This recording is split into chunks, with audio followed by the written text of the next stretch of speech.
This research that we're referencing was conducted in 2014 and 15. So it's 2 years of study, which is about what I do with most studies. And I stopped at 1,200, which was a large sampling for the time, but it's not even close to compare systems like MBTI and Tritype. It's kind of okay for type, but we have to first adjust for who the Enneagram community is. And one thing that I found, regardless of whether it was prior to the internet and people taking study questionnaires online or physically filling out something and sending it back to me, that it's the same common tritype, or what they think their tritype is and what they think their MBTI is. But I have since learned, of course, that many people didn't know their correct type or how to find it. And some of what I will say, people are not going to agree with me on, probably based on what you might project. I always think it's important to put things into context. And every single study comes back with the most common type is the sexual self-pres with a 5-wing, self-identified, and that they're the 459 tritype, and INFP and J were really so close that it's an X in the original way MBTI was taught. International study, it didn't matter if someone was from another country or spoke another language, but English was the language.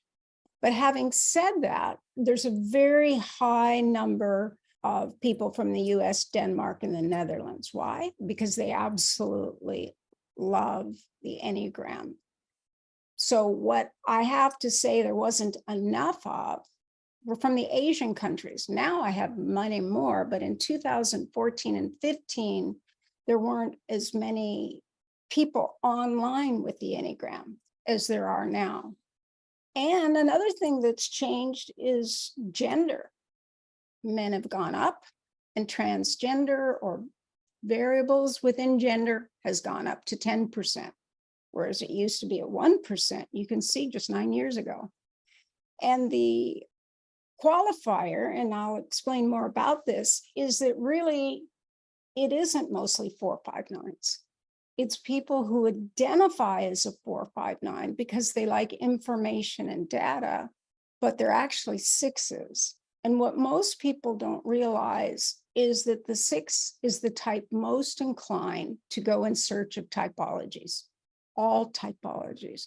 They're trying to understand why they feel anxiety, why people act differently from them, why some people are confident and others aren't, who to trust, how to make sense of people.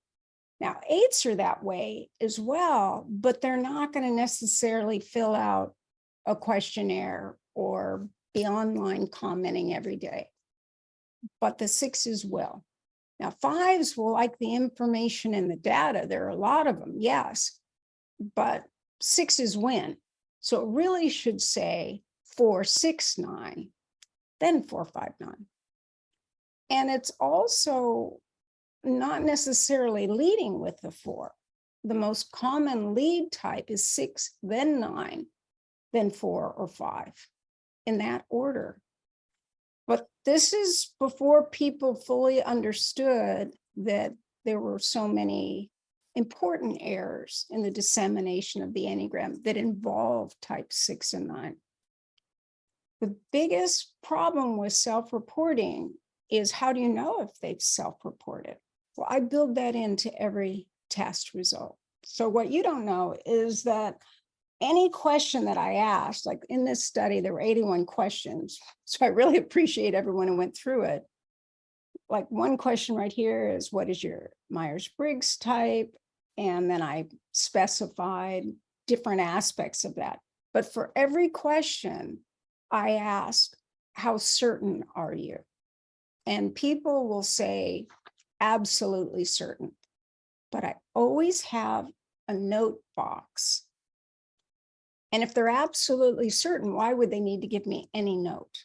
But some people would say, well, this teacher said I was that, or my friend who knew Myers-Briggs said this, or I thought I was that, but I also considered that. Now, they just said they were absolutely certain when they clicked the box, because it's how certain are you?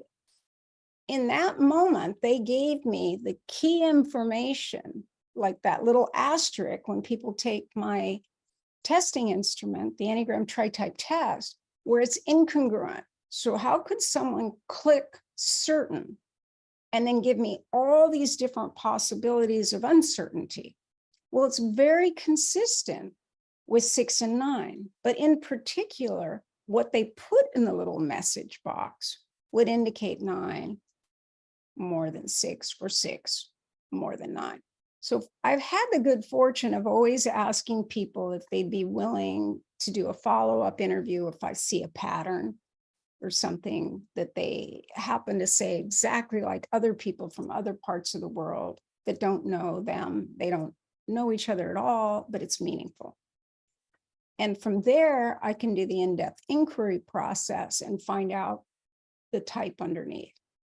I did this with people every time I work with them, as I am open to subtleties within their type, their tritype, and their MBTI, and their stacking. Even if people are absolutely certain, they aren't as certain as they think.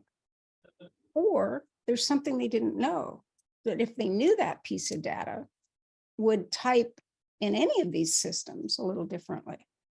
So then I get the trigger and I take the people who have the incongruence out of the study itself, and they go into their own classification. And that's where so much of my information has come from with respect to people about why they mistype, because those people were interviewed. And with 1,000 people, almost 20% revised something that they were certain about, whether it was their type, their instinct, or their tritype or MBTI. When I asked people the 5 words they would use to describe themselves to a total stranger, the piece that came from that early 1970s course is the foundation of all of this. And it became unbelievably clear that there were clusters. Then I learned MBTI along the way. And then I saw some clusters that matched, but many that didn't quite. But then when I learned the Enneagram, the clusters were already there for the adjectives. And then when I realized that people were answering like 3 types, not just one, because of the way I gave them their idealized image and core fears, which I learned prior to the Enneagram. But I already knew the clusters, and then they matched to the Enneagram types perfectly. But I ranked them 2, 3, 4, 5, 6, 7, 8, 9, 1. So unconsciously, I was seeing them rank all 9 types based on the core fears and the idealized image in a stacking order from 1 to 9. But because they were already broken by center, I could at a glance look at their test, because it was a physical test initially, and see, wait, there's one from each center. And then when I did the inquiry process, they had the core fears fundamentally, and the passion and fixation and defense strategy of those 3 types, not just one. Now, even if people identified with 4 types, like a 6 or a 9 could, they still, when interviewed, narrowed down to 3. But they wouldn't have known that. No one knew it. I didn't even know it. Everyone thought the instinct was minor compared to the type, and the Enneagram type was so much more important than MBTI, but it's not. They're just different, and they're really important, but in different ways. And I encourage everyone to use that. And if you notice the questions I ask at the beginning of the Enneagram Tritype test, you're free to use that. The first thing I want you to notice is that even though I had 1,200 people, the Enneagram still dominated the people that were on my list.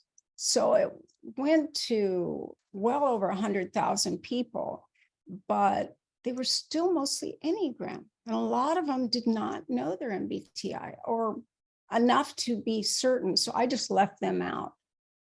But to break it down by Tritype also is a problem, because if you look at 16 variables against 27 variables, suddenly you don't have as many that fit exactly. And the mistypings abound, but there were certain things that could be clarified.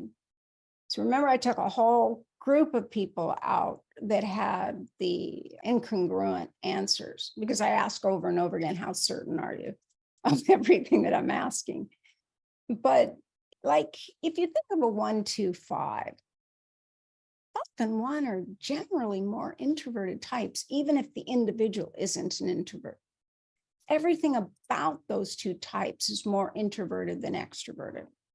It takes a very strong 5 to see themselves as an ESTJ. It's just so rare, I can't even tell you. But when I interviewed these people, guess what happened? They weren't the 1, 2, 5. They actually were 1, 2, 6s. And some of them were more extroverted, and they ended up the ESTJ. But really, if we drop down and go to the 8 in there with the 3, so the 3, 6, 8, they belong down there. And you'll notice it only shows 9, but the ESTJ is there and the ESFJ. And that is a good match. That is quite common. In fact, very common to have the 3, 6, 8, not the 1, 2, 5s. They had miscalculated that they were 6s. So that it's just incongruent. I mean, if you know one system, you know that the other is just too far apart. There's an exception to every rule. But when I find the exception, it's what we used to call in Myers-Briggs an X, meaning the functions were too close to be strongly one or the other. So we could have 1, 2, 5s that were XSTJs. That happens. But ESTJ would be an outlier. There's no question. Even though it didn't look like it came up that way, I did additional research with those people. I'm still working on that study because there are 81 questions. But the tendency with this Tritype, the 1, 2, 5, is to be engaged with others, but be an internalized person. So it would be an X more commonly than an E. It would be an I or an X. The openness that comes with the P, I find, is not as common with the 1, 3, 6. Yeah, see, that's where I think it's 1, 3, 7. For many years, I taught both, presented my findings like we do now with the Enneagram conference, but I do it for the local Bay Area organization, correlating these two and doing panels. And if you consider all the people that I hired over the years in different capacities in different parts of the country, and using both systems, and I stayed in contact with many, but I also have kind of that type of memory, pattern recognition, so I can remember the person at that store and this account for this interview, and I'll remember the interview when I ask those questions. And working with them, many of them for years, some not as many, maybe 2 or more years. And even if I wasn't working with my last company in that world, in the cosmetic industry, I was with other companies. So I was working with the same accounts. So I still knew the people. So having said that, it just did not happen. And if it did, there was another factor that modified it. And that's where the instincts can come into play, where the self-preserving instinct can add more of an introverted quality. The social instinct, even the most introverted social, is still looking outward at people.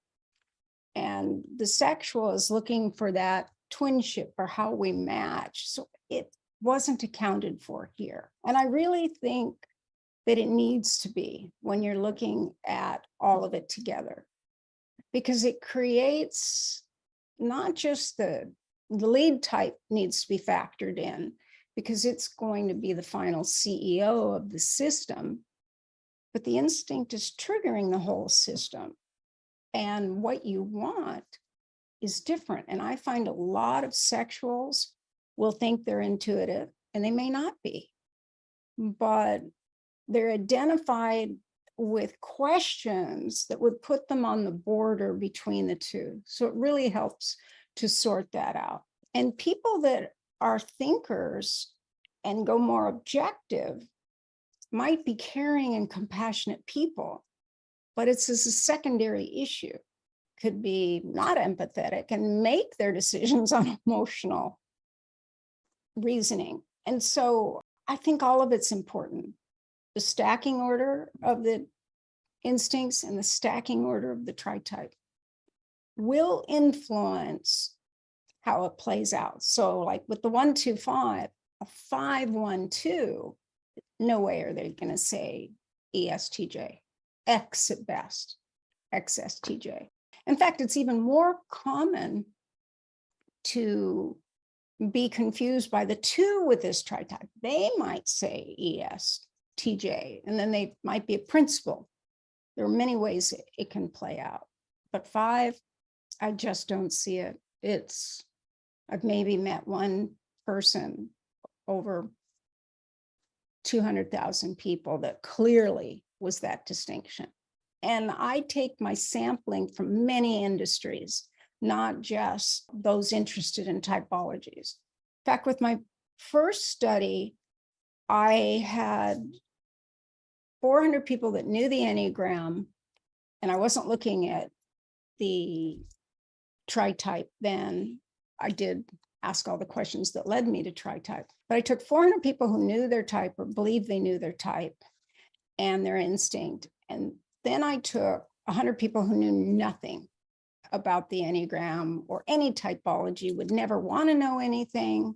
They just did it because I prevailed and influenced them to do my study.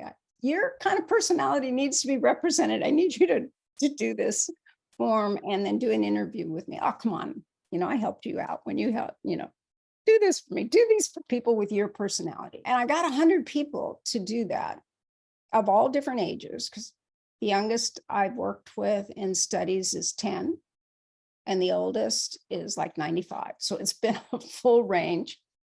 But a lot of industries I was in, like the Federal Reserve banking system, it's very much a TJ kind of 1-9 experience, but each department was different. I ended up teaching in every division. So you had the people doing the infrastructure and the people that were heading up HR, very, very different. And from all over the country, because if you know anything about the Federal Reserve System, nothing is put in one basket, everything's spread out over all the divisions.